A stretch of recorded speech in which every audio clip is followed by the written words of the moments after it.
Okay, here we are looking at question number 9 from set 13. Now this is an interesting question. It caught me out the first time I did it, and I got the answer that is shown in the back of the textbook. The answer in the back of the textbook, incidentally, is incorrect, and I'm going to show you why. So the trap to look at this is normally when we're doing pHs that are above 7, what we need to do is we need to calculate the hydroxide ion that is present.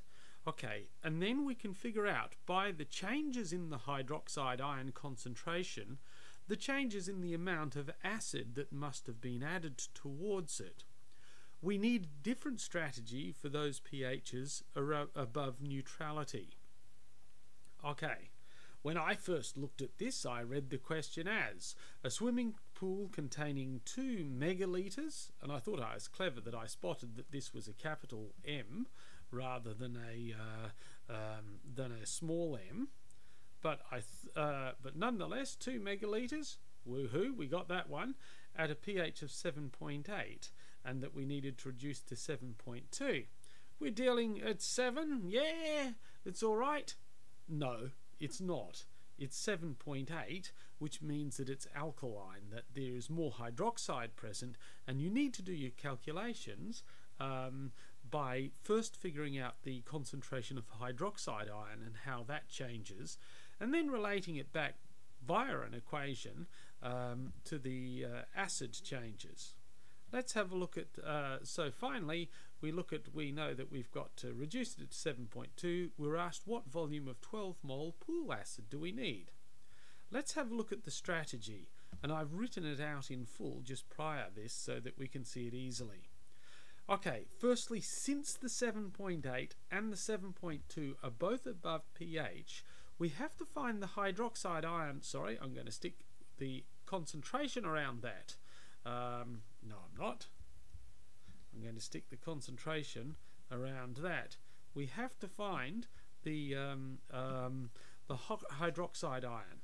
We can't do it with just pH because it has had an excess of hydroxide ion added to it, and that is what's decreasing the hydrogen ion concentration. So we subtract the hydroxide ion that we observe at the lower pH from the hydroxide ion in the more concentrated hydroxide solution of the higher pH. Once we have done that, in other words, hydroxide 7.8 minus hydroxide at 7.2, we convert it to the moles, and this is where we have to time the concentration by the volume to get the moles. And once we've got that, we observe that when we've got an HCl plus OH minus goes to H2O plus Cl minus on this particular case, but essentially H plus OH minus going to H2O, we observe that the number of moles that have changed there must be equal to the number of moles of hydrochloric acid that we've added. So very simply we can get that out with a volume needed equals N on CV. That's the strategy. Let's do it and have a squiz at how all of this is going. So firstly, we ask ourselves the hydroxide ion concentration at 7.8, and I'm just going to denote like that, is going to be equal to Kw, our old friend ionization constant, divided by the hydrogen ion concentration, which we know is 10 to the minus 7.8. Okay, we do this using the anti-log button, not the X scientific notation button. We've got to use the anti-log button on the calculator, and if we do so, we will find that we have got something like a hydroxide ion concentration of 6.309, and that is times 10 to the minus 7 moles of OH at 7.8. Now, looking at the hydroxide ion concentration at a value of 7.2, okay, again we can use the same approach. We can get this by looking at the ionization constant, Kw, on 10 raised to the power of the negative log of the negative of the pH, which is 7.2. So see what I've done here? I've raised 10 to the power of negative pH. If the pH is 7.2, that is negative 7.2. And if I do so, I get a number of 1.584. What's the rest of it? 89. And that is raised to the power of times 10 to the minus 7. These are concentrations here. We actually need to get amounts of it. So we can do that in one of two ways. We could find the change in concentration and multiply it by the total volume, or we could convert this to moles at this step and this to moles at this step and give ourselves extra calculations. Let's find the difference in concentration and then multiply by the number of the volume to get the number of moles. So A minus B, if you like, is equal to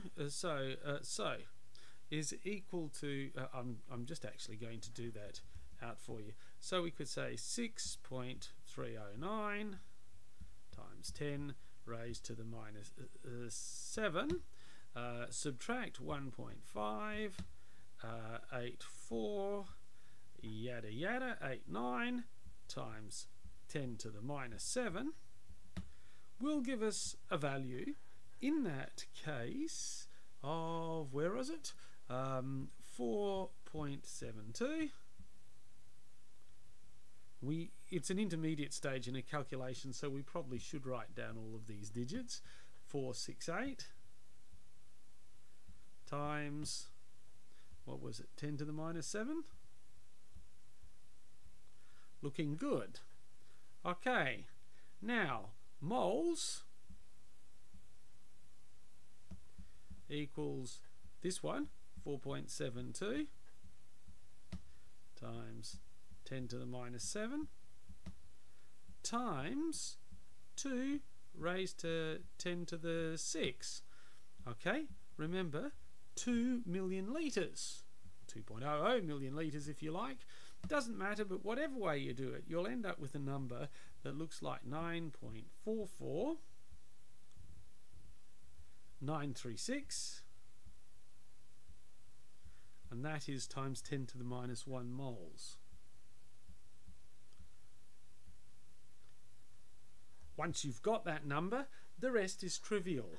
We know that N equals CV, so if we want V is therefore going to be, you take this guy, you whip him over the other side, you end up with N on C, okay, which is equal to that mess, this mess here, that's our N, divided by our C, which is 12 mole litre minus 1 HCl. So we've got 9.44936 times 10 to the minus 1, and that is divided by 12.0 to our 3 sig figures, mole minus 1, this is mole. Okay, and that one should come to 7.87 times 10 to the minus 2 litres.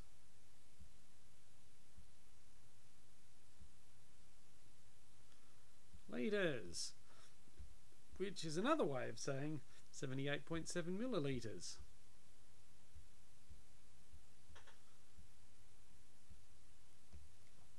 The key take-home message for this type of problem is watch. If it is above pH 7, then there's an excess of hydroxide ions present, and you must measure the change in that, the difference of that, to figure out how much acid is added or how much acid needs to be added.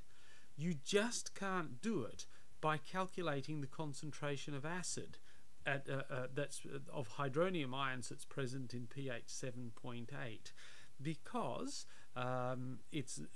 because they're not present in excess, and because you will find that your numbers just do not work out properly unless you do it from the neutralization of hydroxide ion, which is this method that I've shown here. These are showing the concentration of hydroxide ions. One last thing to make a point is H plus OH minus gives us water. This is a 1-to-1 ratio, so I don't have to scale anything by anything to get this. Okay, well, that's my atonement for my particular sin. The answer in the back of the book is incorrect. I hope that mine is correct. It seemed to be when I went over it twice, but the approach is certainly correct. That is how you need to do it, and that should be the answer, 78.7 millilitres. And I hope that that is of a help. Thank you.